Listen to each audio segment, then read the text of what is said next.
Good morning প্ৰিয় দৰ্শক, Pragyan universe চেনেলত আপোনালোকক সকলোকে স্বাগতম জনাইছোঁ। আজি আমি লৈ আহিছোঁ আজিৰ দিনটোৰ ৰাশিৰ ফলাফল। গতিকে পলম নকৰি আহকচোন ভিডিঅ'টো আৰম্ভ কৰোঁ।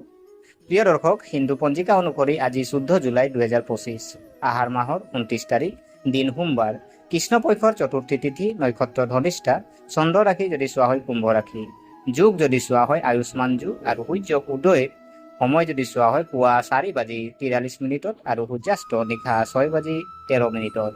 প্ৰিয় দৰ্শক, ৰাহু কালৰ সময় পুৱা 7:30 পৰা 9 বজালৈকে থাকিব আৰু এই সময়ত গুৰুত্বপূৰ্ণ কাম নকৰিব। প্ৰিয় দৰ্শক, গ্ৰহ আৰু নক্ষত্ৰ মণ্ডলৰ গতিৰ দ্বাৰা ৰাশিফলৰ মূল্যায়ন কৰা হয়। জ্যোতিষৰ শাস্ত্ৰত বৰ্ণনা কৰা প্ৰতিটো ৰাশিৰ এটা প্ৰভু গ্ৰহ থাকে, যাৰ ওপৰত আটাইতকৈ বেছি প্ৰভাৱ পৰে। জ্যোতিষৰ হিচাপ অনুসৰি 14 জুলাইৰ দিনটো কিছুমান ৰাশিৰ বাবে অতি শুভ হ'বলৈ গৈ আছে, আনহাতে কিছুমান ৰাশিৰ বাবে ই স্বাভাৱিক ফলাফল কঢ়িয়াই আনিব। আজিৰ দিনটোত কোনবোৰ ৰাশিৰ উপকাৰ হ'ব আৰু কোনবোৰ ৰাশিয়ে সমস্যা বৃদ্ধিৰ সন্মুখীন হ'ব পাৰে, এই বিষয়ে জানিবলৈ পাব। গতিকে জানো আহক সোমবাৰৰ দিনটো মেষ ৰাশিৰ পৰা মীন ৰাশিলৈ কেনেকুৱা হ'ব। প্ৰিয় দৰ্শক, প্ৰথম ৰাশি যদি চোৱা হয় মেষ ৰাশি। কামত ভাগৰুৱা অনুভৱ কৰিব পাৰে। অফিচৰ ৰাজনীতিৰ পৰা আঁতৰি থাকক। যদি আপুনি সম্পত্তি কিনিব বা বিক্ৰী কৰিব বিচাৰে, তেন্তে আজিৰ দিনটো হ'ব এক শুভ দিন। আজি আপুনি হয়তো কোনোবা বন্ধু বা আত্মীয়ক আৰ্থিকভাৱে সহায় কৰিব লাগিব, কিন্তু নিশ্চিত হওক যে আপুনি সময়মতে টকাখিনি ঘূৰাই পাব। প্ৰিয় দৰ্শক, ইয়াৰ পিছৰ ৰাশি যদি চোৱা হয় বৃষ ৰাশি। আপুনি আনন্দময় জীৱন কটাব। আপুনি আত্মবিশ্বাসেৰে ভৰি পৰিব। ঘৰতে শুভ অনুষ্ঠানৰ আয়োজনৰ বাবে সুখৰ পৰিৱেশ সৃষ্টি হ'ব। ধৰ্মীয় কাম কাজৰ প্ৰতি আগ্ৰহ বাঢ়িব। পৰিয়ালৰ সদস্যৰ স্বাস্থ্যৰ প্ৰতি গুৰুত্ব দিয়ক। পাৰিবাৰিক দায়িত্ব ল'বলৈ সাজু থাকক। প্ৰিয় দৰ্শক, ইয়াৰ পিছৰ ৰাশি যদি চোৱা হয় মিথুন ৰাশি। সামাজিক মৰ্যাদা আৰু প্ৰতিপত্তি বৃদ্ধি পাব। ধনৰ প্ৰভাৱ বাঢ়িব। বহুদিন আবদ্ধ হৈ থকা ধন ঘূৰাই দিয়া হ'ব। কোনো এটা গুৰুত্বপূৰ্ণ বিষয়ত পৰিয়ালৰ সদস্যৰ লগত আলোচনা হ'ব পাৰে। বহুদিনৰ মূৰত পুৰণি বন্ধু বান্ধৱীক লগ পাব পাৰে আৰু মানসিক চাপৰ পৰা ছাত্ৰ ছাত্ৰী সকাহ পাব। প্ৰিয় দৰ্শক, ইয়াৰ পিছৰ ৰাশি যদি চোৱা হয় কৰ্কট ৰাশি। পেছাদাৰী জীৱনত তৰ্ক বিতৰ্ক পৰিহাৰ কৰক। আত্মবিশ্বাসেৰে নতুন কামৰ দায়িত্ব লওক। কেৰিয়াৰৰ প্ৰত্যাহ্বান অতিক্ৰম কৰিবলৈ পৰিয়ালৰ সদস্যৰ পৰা পৰামৰ্শ লওক। স্বাস্থ্যৰ উঠানমা সম্ভৱ, গতিকে স্বাস্থ্যৰ বিশেষ যত্ন লওক।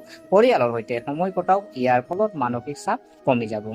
প্ৰিয় দৰ্শক, ইয়াৰ পিছৰ ৰাশি যদি চোৱা হয় সিংহ ৰাশি। আজি অলপ মানসিক চাপ হ'ব। অফিচত কামৰ ব্যস্ততা হ'বলৈ গৈ আছে। ব্যৱসায়ত লাভ হ'ব। আপোনাৰ সঙ্গীৰ সৈতে মানসম্পন্ন সময় কটাওক। আৰ্থিক বিষয়ত সাৱধান হওক। টকা সঞ্চয় কৰাত মনোনিৱেশ কৰক। আয় আৰু ব্যয়ৰ মাজত ভাৰসাম্য ৰক্ষা কৰক। প্ৰিয় দৰ্শক, ইয়াৰ পিছৰ ৰাশি যদি চোৱা হয় কন্যা ৰাশি। উপাৰ্জনৰ নতুন উৎসৰ সৃষ্টি হ'ব। আয় বাঢ়িব।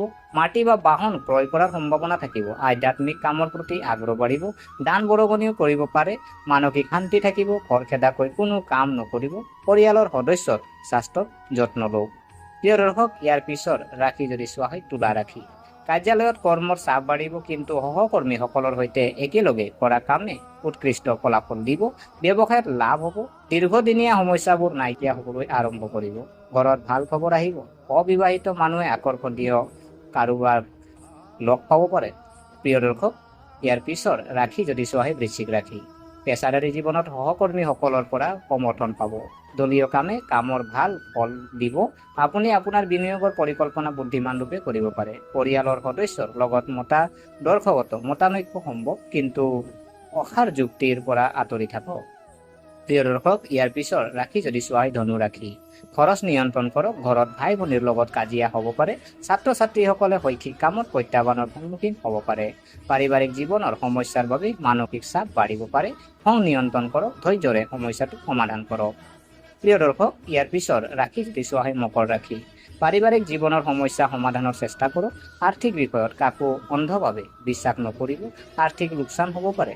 ৰোমান্টিক জীৱনটো বৰ ভাল হ'ব। আপুনি আপোনাৰ প্ৰেমিকৰ সৈতে মানসম্পন্ন সময় কটাব। ঘৰুৱা দায়িত্ব ল'বলৈ সাজু থাকক। প্ৰিয় দৰ্শক, ইয়াৰ পিছৰ ৰাশি যদি চোৱা হয় কুম্ভ ৰাশি।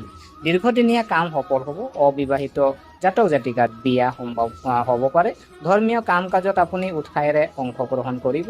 বিবাহিত জীৱনৰ সমস্যাৰ সমাধান হ'ব। পুৰণি বন্ধু এজনক লগ পাব, যিয়ে আপোনাৰ মনটো সুখী কৰি ৰাখিব। টকাৰ লেনদেন কৰাৰ সময়ত অলপ সাৱধান হওক। প্ৰিয় দৰ্শক, ইয়াৰ পিছৰ শেষৰ ৰাশি যদি চোৱা হয় মীন ৰাশি। আজি উত্থান পতনেৰে ভৰা দিন হ'ব। কাৰ্যালয়ত তৰ্ক বিতৰ্ক সম্ভৱ। প্ৰতিকূল পৰিস্থিতিত ধৈৰ্য ধৰিব। আৰ্থিক অৱস্থাৰ উন্নতি হ'ব। আপুনি আপোনাৰ পত্নীৰ পৰা সমৰ্থন পাব। পাৰিবাৰিক জীৱনত শান্তি আৰু সুখ থাকিব।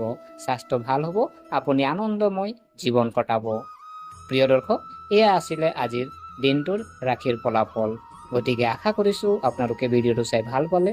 যদি এই ভিডিঅ' আপোনাক কিঞ্চিত মানুহ লাভান্বিত কৰিছে তেনেহ'লে লাইক কৰিব, কমেণ্ট কৰিব আৰু যিমান পাৰে এই ভিডিঅ' আপোনালোকে শ্বেয়াৰ কৰিব। আৰু যদিহে আপোনালোকে আমাৰ চেনেলটো এতিয়ালৈকে ছাবস্ক্ৰাইব কৰা নাই, অনুগ্ৰহ কৰি ছাবস্ক্ৰাইব কৰি আমাক উৎসাহিত কৰিব বুলি আশা থাকিলে পুনৰ লগ পোৱাৰ প্ৰতিশ্ৰুতিৰে আজিলৈ বিদায় মাগিলোঁ। ধন্যবাদ।